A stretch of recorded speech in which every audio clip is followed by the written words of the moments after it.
Hello everybody, welcome back to Right to the Source. We are on episode 30, the big 3-0. My name is Robin Harrison and I'm here as ever with the big boy to my Andre 3000, Mr. Ed Birkin. Ed, how are you today? I am well, thank you, Robin. And based on your feedback from previous episodes, I'm trying to speak slower and more clearly. And I'm also trying to pad out to think of an Andre 3000 song. And all I can think of is stuff around that time, which was like Blue Abadi Abadai and stuff like that, wasn't it? Around Bombs that time. Over Baghdad, Hey Ya. Yeah, Outcast. Yeah, I know. Yeah. Well, this is all before country made a comeback.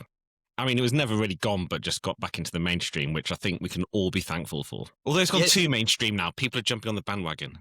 You know, just yeah. Anyway. I mean, there's been some good stuff over the past few years, like that Shabuzi guy. I thought he was really good. Yeah, it is, and it's enjoyable, but, you know, it's all bandwagon stuff. No, I thought he was genuinely quite good. I remember watching an episode of Saturday Night Live, and there's that, his famous song, and like the whole crowd were singing along, rather than just sitting there dispassionately. It felt like a bit of a nice cultural moment. Yeah, I was even, not that I like doing so, but I got caught up as dancing in downtown Las Vegas to some country music. You were dancing in downtown Las Vegas to some country music? Yeah, some live country band. It was very good during G2E. Oh. Well, after G2E. After. In the evening. During the period of G2E, after the show, not kind of like 2 o'clock in the afternoon. Didn't even have my cowboy boots on at that point. They're a bit too much to take for hand luggage. Which I do have on at the moment, actually. Do you? Pretty trendy, yeah. Going all in the country thing, are you going to turn up to ICE and Wranglers and the Stetson? No, well, actually, you could probably help with this. All the regulatory briefing. Speaking of that, do I need to wear a suit? I mean, all the regulators are going to be suited, aren't they? I think it's worth being quite smart if you're at the conference and speaking smart jeans, shirt and jacket, that's quite smart. Or do you think it needs to be suit? I think slightly more elevated than that. I'm speaking on the Monday. You don't own a suit, do you? Apart from court appearances. I do. I own a very nice suit from J Press. Is that from your wedding? No, it's not actually. I'm not even sure if I still own my wedding suit, because that was quite a tweedy number, which in August in Bristol was quite warm. Perhaps too warm. But no, I've got a nice cotton poplin suit. It's very good for Vegas, but also quite into separates, a nice blazer. ICE is in Barcelona, though. Yeah, but in January, and also quite like wearing separates. Nice jacket, smart pair of trousers. So when you say separates, you mean just a mismatched suit? No, I mean a blazer and a pair of semi-formal trousers. I mean, it's a bit kind of Ben Naughty's entrepreneur, isn't it? What kind of like suit jacket and bootcut jeans? Have you got pointy shoes to wear as well? I mean, I have more than one pair of shoes. No, but nowadays, I don't get this at all. I mean, look, I'm wearing what can only really be described as a cardigan, so I'm not pretending to be fashionable. No, however, no one would accuse you of that. However, and I appreciate I'm going to insult at least 30 to 40% of the iGaming industry now. Fortunately, they don't listen to it. But I do not get a dark suit, and then bright white trainers. I mean, I was brought up in a town where you wouldn't even wear a suit and brown shoes. I mean, brought up in a thing with like no brown in town. No brown in town, yeah. And so the fact you're wearing white trainers with a suit, like, I mean, you're not some rap. I don't know. I don't get it. Like, just be trendy, whatever. Just try and. I'll stick with my cardigan and cowboy boots. But the thing is, people would be viewed as smarter, probably. Well, I don't think they would be. So if you're saying a suit's smart, what looks better? On a stage with regulators wearing a suit and white trainers, probably no socks, because, hey, why not show your ankles? Apparently, that's the done thing. A flash of ankle. Or, smart leather boots, not cowboy boots, just like Chelsea boots, smart jeans, shirt, jacket. I would go with the latter. That's because that's my standard attire. Are you trying to justify what you're planning on wearing? I need to see if my suit still fits. Anyway, we don't need to go into suits and fashion. In fact, I was thinking we need to get this so the podcast, we need structure again. And I was thinking of a Right. new segment Okay. that combines the best of your stuff and the best of our stuff. So Right. And IGB. so the best way to introduce structure is midway through a recording. So IGB, yeah, Yes. it's news articles. No, we do analysis of the online gambling industry. Okay, analysis. And, with some data points, whereas H2 has some Does data very, points, very in-depth but data. Okay. not much analysis of the industry. So subscribers see some analysis, but yes.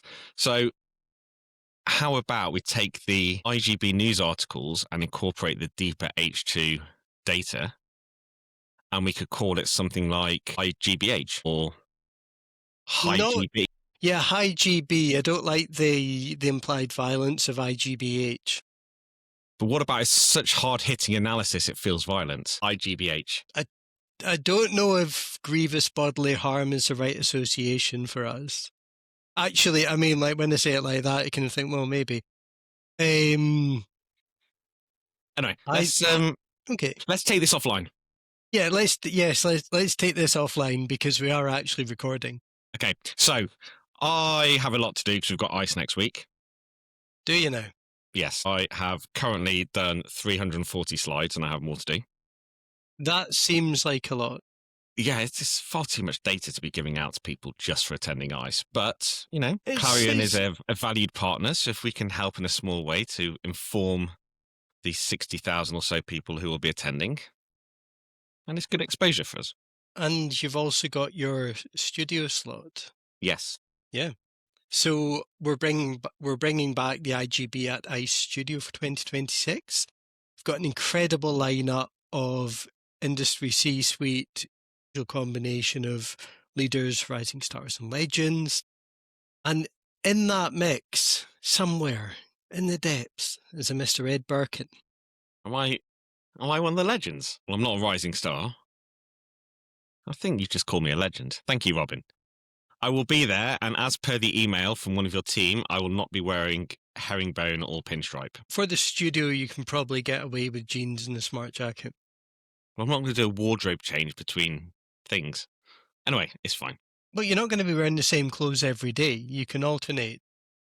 No, but I think my WRB thing's on the Tuesday. Anyway, right, people don't need to know the agenda. So we said this week, I know this is your part, but we need to get things moving on. This week we're going to do predictions. 3 Yes. gambling, 3 non-gambling. Where do you want to start? Gambling, 3 non-gambling. Oh, God. Let's start with gambling. I mean, this is maybe more of a remark, but do you feel that in some ways the industry is going backwards? I would feel that's more of a question. Well, it's a thought that I'm asking for your opinion on. Do I feel the industry is going backwards in some ways? I mean, it's a very wide-ranging question. In some ways, yes. Actually, I would say in quite a few ways, in a couple of different ways I can think of. Yeah. Do you care to elaborate? Well, this is meant to be your prediction. I'm just kicking off a bit of debate, getting the creative juices flowing. I think that the regulation between regulator and operator is definitely on the backslide.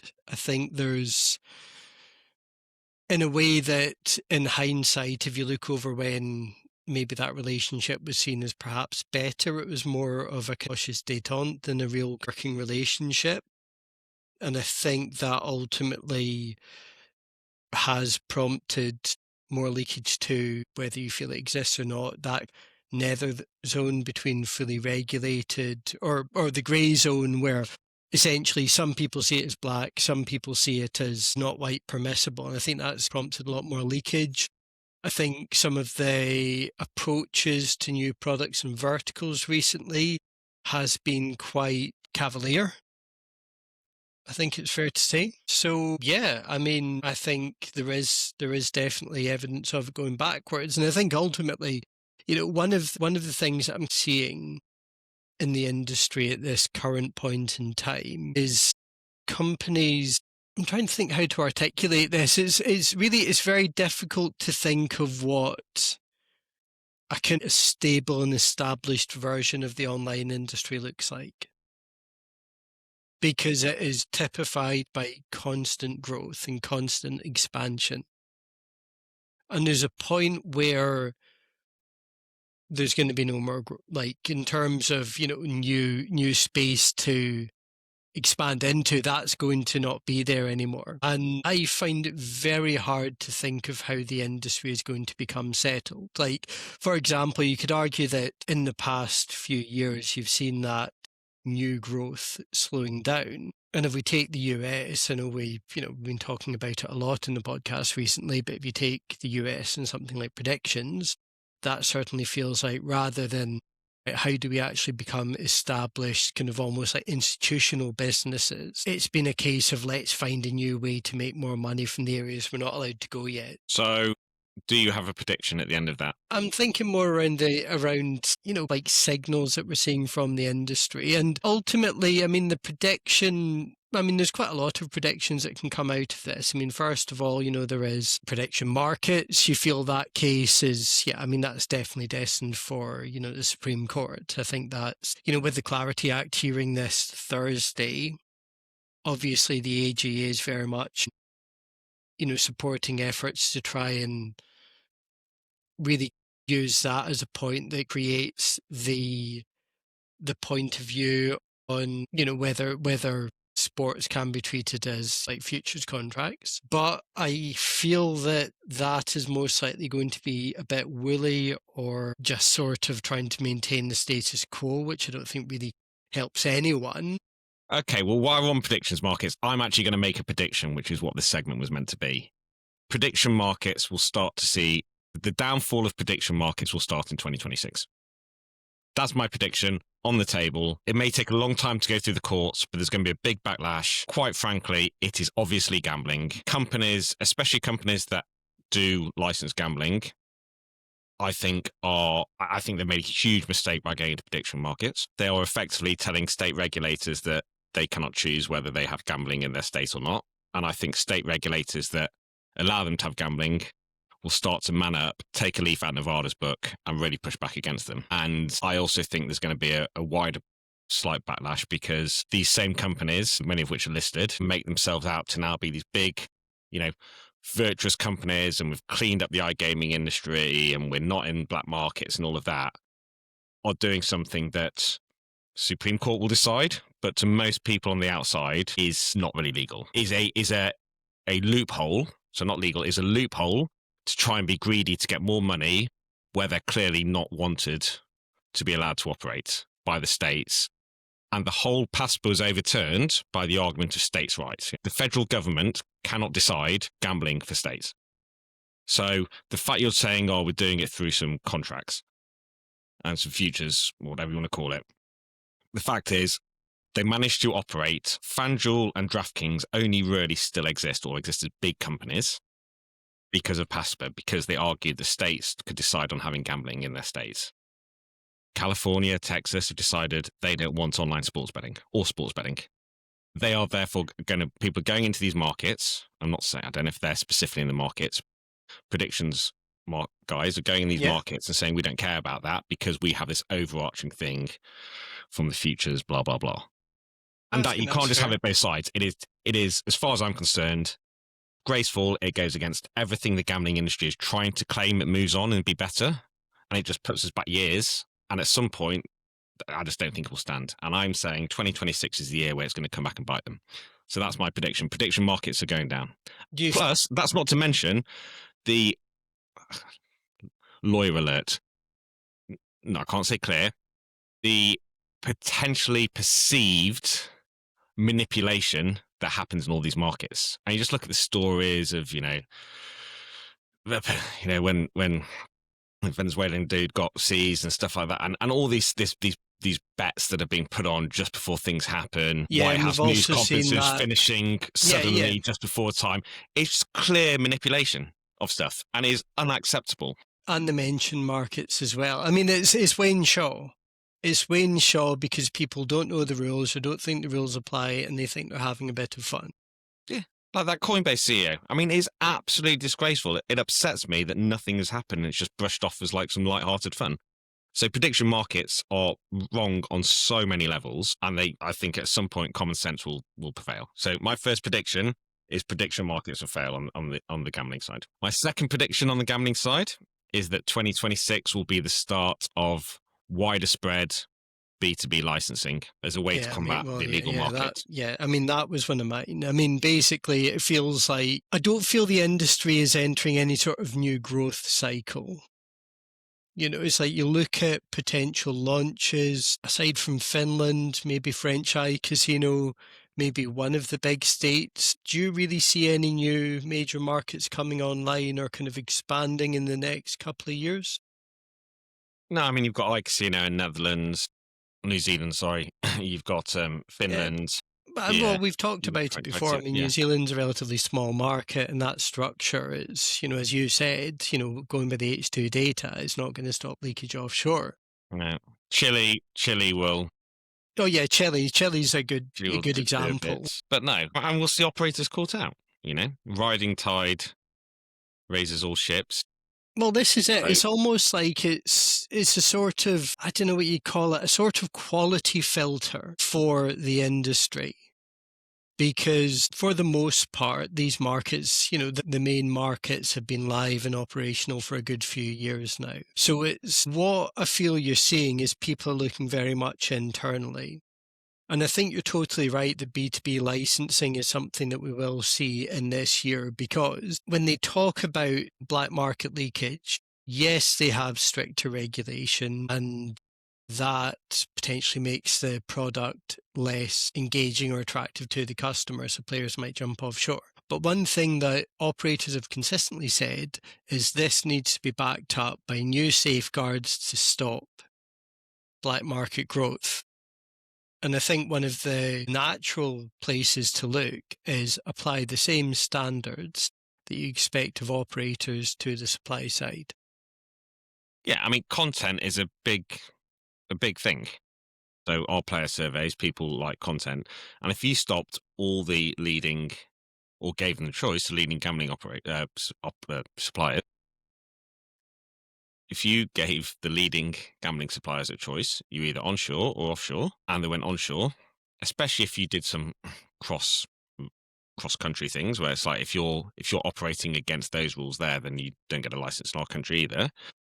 Then the content that illegal operators or non-locally licensed operators have would be massively inferior and would make a big issue. But it doesn't happen. So that's my prediction for 2026. I will say one thing about that. There will be instances of popular games being pirated by offshore operators, but there's not really a clear point of distinction between whether that's been willingly put out to market or whether that's been essentially just copied by, some dodgy company. So I think that's a bit of a True. And people, that's an issue. It doesn't address everything. I'm not saying it's like a panacea, but it would then create a very clear distinction that if this is a licensee of country X, if it's offered here by this dodgy company, it's not there legally. And that would also, I would also argue that, from our last episode when we talked to Simon and Ireland, one of the things that came up with aggregators, right? I think it was quite illuminating what Simon said about you're only given so much information from these partners. yeah, but there's information being given and there's agreements. If you said to an aggregator, this cannot go to any of these countries where it's not allowed, if we find it has been on any site in those, we will stop working with you. Then the aggregator's got to make a decision. Just because, I think, I'm not saying that that's what they're doing, but I think in general, some suppliers are probably quite happy not to see things and head in the sand if we don't know and the money's coming in, then fine. Oh, how are we meant to know? Quite frankly, the UK, I'm pretty sure the UK a while ago said that any affiliate marketing is responsibility of the Exactly the operator. point I was about to make. And we saw an example of this with white labels. You think about when there was an operator running, I think it was a Pornhub casino or something bleak like that. It was a white label provider that was raked over the coals. And I think those kind of standards, and this isn't anything, this isn't me kind of being critical of aggregators, because I think they do actually play a really crucial role in the industry. And if you think about the sheer volume of slot content, the absolute brain damage of trying to do all those direct integrations, this does actually help diversify and give us an open market. So I think there is a really important role for them, but I think it's going to be really interesting, these aggregators, how they have to respond to B2B licensing. Because I think when we're talking about it earlier, it feels a lot like we're talking about it in relation to slots into these correct integrations. But I think that aggregation piece, as a crucial component of the industry, is going to be really interesting to watch. Well, I But think yeah, I it's mean, exactly the same. It's no different. It's just an excuse. it's not an Aggregators, excuse. no. They're just using it as making it blurry. It's not. Aggregators are the same. They're supplying data. The minimum, but they're supplying data to operators. You cannot supply data to an offshore operator if you're supplying the onshore market. Simple. No, I fully agree. Not difficult at all. No, I fully agree, but I'm saying they have a more, just because, like, when you hear of, say, a game was offered somewhere and was found in an illegal market, or on an unlicensed site, I should say, one of the usual kind of smash grab for excuse that's brought up by a studio is it was through an aggregation partner, we didn't have visibility of this. Well, it's bullshit. Just put it in the contract that you can't supply the illegal market unless as a supplier, which many probably are happy for them to supply the illegal market so they get more money, and there's just this layer of between them so they can wash their hands of it and try and claim not. I think it's very simple to get rid of. It's really not that difficult. Like just make the choice. Operators, legal, illegal. Suppliers, legal, illegal. Stop playing both sides. Done. Anyway, so that's what I think will happen. My prediction, my second one, that one. What else? I mean, I think. Have you prepared any predictions for this, or are you just kind of going for Robin rambling 20 minutes of your views on the industry? We need some solid predictions, so at the end of it, you can go. Don't be so bloody literal. No, you can. I want to go, and when it comes December, they were your predictions. Did it happen? Will we remember that we did this in December? Yes, this will be archived in history. Well, given you're not doing it, I'll just throw it out. I'll give you my third prediction. Got another one. Okay, we haven't given one yet. Yes, I have. Yes, I have. We shared the B2B one. I said that prediction markets are facing a reckoning, as they do. You elaborated on that. So in fact, actually, when we think about this, you've not really given any predictions. You've just piggybacked and talked more. Or are we just cancelling each other out by saying the same thing? Okay, right. You give your third prediction, and I'll give mine. Okay, then. Right. I think that there won't be any mega mergers, but there will be bolt-on local acquisitions. Okay. I mean, what would class as a mega merger? Bet365 DraftKings? Yeah, these big deals.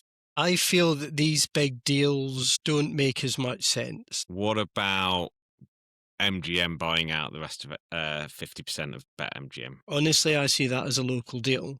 Yeah, yeah, it is. It's a business entirely focused on the US. Yeah. And I think really with a lot of these huge deals, as we're seeing with Evoke, for example, well, you just look at what's happened there.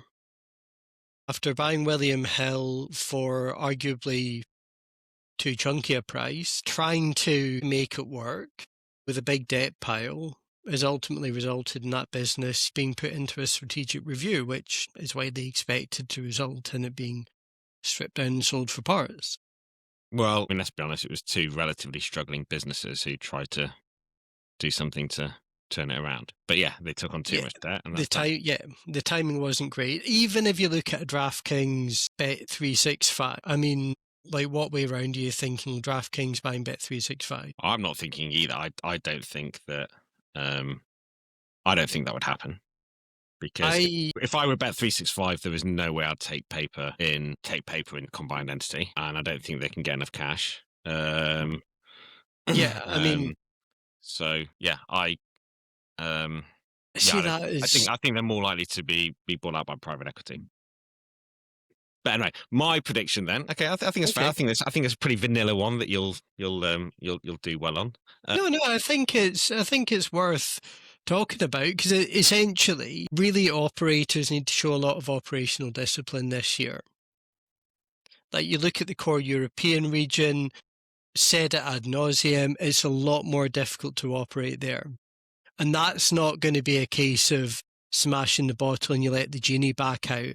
That is the situation that the industry finds itself in. And I think ultimately regulation, like it's almost like regulation is this weird undulating variable that people don't really, I don't know if people really understand or if they don't really can mitigate enough because it constantly seems to be a shock and the messaging constantly seems to be the sky is falling in.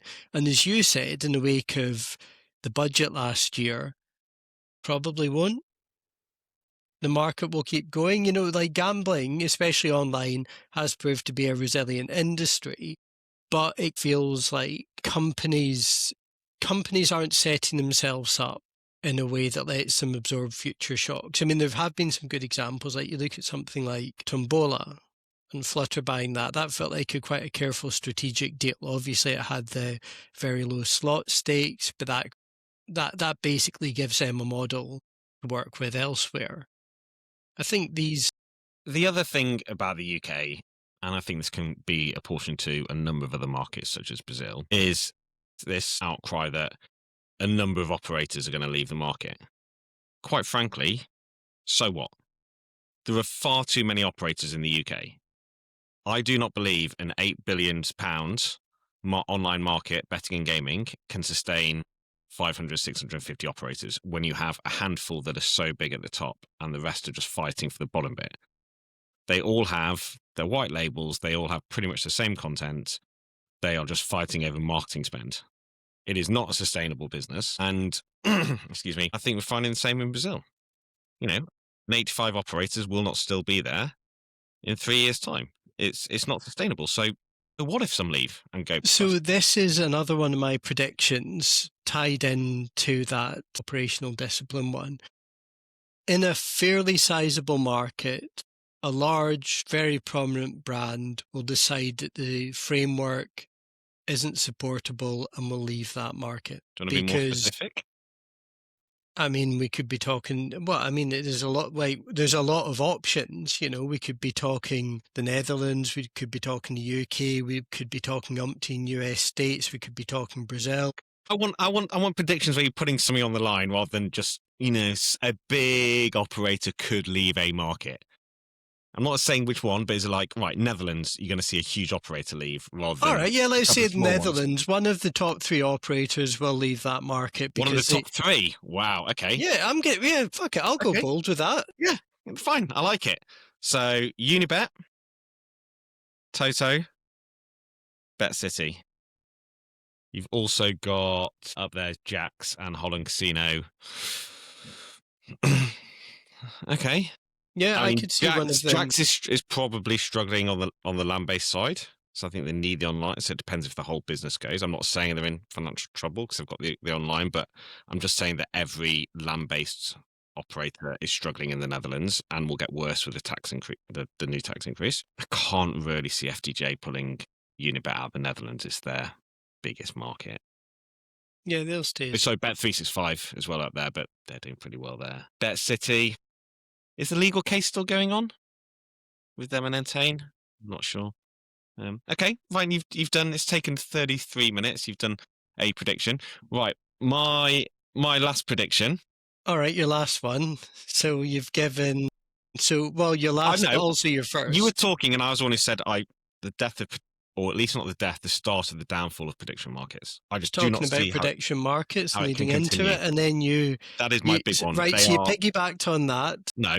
Supplier I did that. licensing, we were both going to You say. piggybacked on And supplier I actually licensing. said more about that. So, right, so for your Yeah. first prediction, what have you got? What have you I got? said the prediction, you went into a diatribe. My prediction, the World Cup in the US is going to be largely a non-event. One, I think it'll be bad for betting. It'll be less attractive for betting because so many shit teams and there are going to be a lot of mismatched teams. It's not Yep. particularly exciting. And the Two, US US sports don't will care continue. about US don't care about soccer sports betting. You say that, but do you not remember the love for Diana Ross taking that penalty in the USA 94 opening ceremony? You look at any state that reports sports betting and see what soccer represents. It is irrelevant. It is completely irrelevant. People don't care about it. And for the core markets, it's going to be happening at silly times of night. It will be an acquisition strategy tool, as it kind of is. It may add on 1% or so to turnover for the year, a couple of percent, but generally, yeah, who cares? So US is just it's just FIFA ruined thing anyway. So the World Cup, this is an irrelevance. LATAM, even LATAM. I mean, similar times, depends how there may be the odd country that does well there that there'll be. I think it'll do strong. Boost. It'll do well in LATAM. LATAM will probably be its saving grace. Yeah. So basically, for your first proper prediction, the US doesn't like soccer. And then do you want my 3 non-gambling predictions? Not really, but I assume think that's yours. the way the wind is blowing. That's the way I assume you've prepared yours, yeah? You've done any preparation for this podcast? Yes, I have. Okay, right. Yeah, I've actually talked to length about a few things. First one, purple. Purple. Purple. Purple's going to be the in colour, which is actually, I noticed, already coming true, as it is the colour scheme palette for ICE, largely.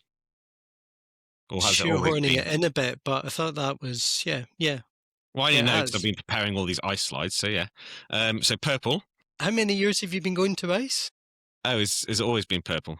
Yes. Okay, cool. Low-cut jeans, they're coming back. Gone are going to be the days that largely women, I mean, maybe some men, but there's been a recent fashion where they wear jeans like up above their belly button. And I like a decent high-waisted jean. I am not Mr. Fashion, but come on, I mean, you look like a cross between a Teletubby and a Minion. It is just like no. That is an oddly specific crossover. Yeah, no, there's just no. But I think low-cut jeans are going to make a comeback, and this is a little bit out there. Britney Spears, like that. I hope she does. Right, so it's coming back in. Argyle sweaters, trust me. Argyle sweaters are going to be back in a big way. For our listeners who don't know what they are, please explain. It is a series of diamonds and lines across the sweater, generally worn by old men, but I feel they're coming back, judging by the number of people I've seen wearing them in Bristol city centre. Number 2. So Argyle sweaters, number 2. I think that Celtic will ultimately win the SPL. I think Martin O'Neill coming back, just the level of consistency, provided he gets a bit of backing in the January transfer window, I think it will come through. Danny Rolls Rangers are looking good. You don't... You know, the prediction I could have gone for to make a 99.99999% chance of happening is that Sheffield Wednesday will get relegated, but that's not really a prediction. But you know, okay, fine. I mean, I think that's a heart above mind prediction, but fine. You know, you've got 2 tough competitors. It will be you know what? You can't often say this about Scottish football, but it should be an exciting season, end of the season. 3 teams really going for it. Genuinely, I think that is quite, I mean, as you say, it is quite unique for Scottish football. That's good to see. And Robin, come on, number 3. Is it going to be a kind of music? Oh, you could do, you know, Whitney Houston has a, you know, re-released top 10. I say that having watched, purely because I watched The Bodyguard over Christmas. How young does Kevin Costner look in that? Because he wasn't that young. I think it's the buzz cut. The buzz cut weirdly takes years off him. You don't think he was that young? No, no, he must have been in like late 30s, early 40s. 37 years old, yeah. Well, that's Make it. him 36 during filming, 37 by the time it was released. Okay. Yeah. He still looks good now, to be fair. Yeah, he's great in Yellowstone. Yes, he is. Yeah, I enjoy that. All right, right, I'll make it film themed. I think that Sinners will win the Best Picture Oscar. I have never heard of it.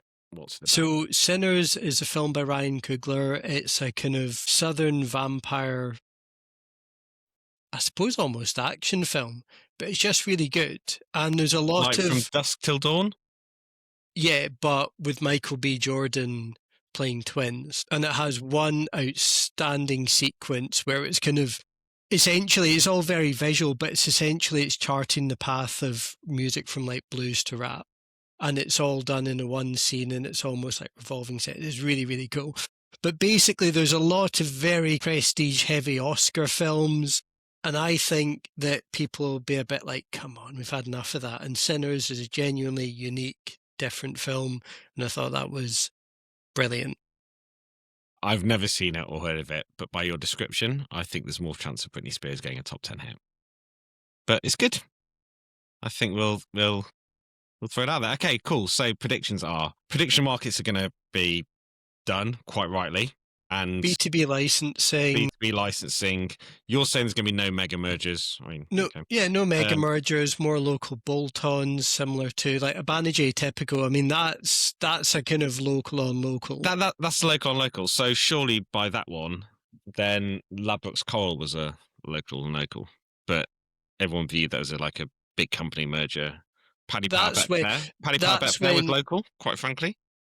that's when the centre of gravity was much more concentrated on the UK, and I think we can safely say that is not the case in the industry anymore. What else do we have? We had, I mean, arguably DraftKings Bet365 would be local. I would say, if 365 bought DraftKings, I would see that as a local bolt-on to the US Okay, operation. so I mean, mega mergers then, but your definition of mega mergers just pretty much won't happen. No, I don't think we'll see like, a Flutter Sky Bet. That felt like a fairly expansive deal. That's local. Sky Bet is UK only. That's purely local. Yeah, I had Germany at that point. Relevance. No, okay, name what 3 mega mergers would be.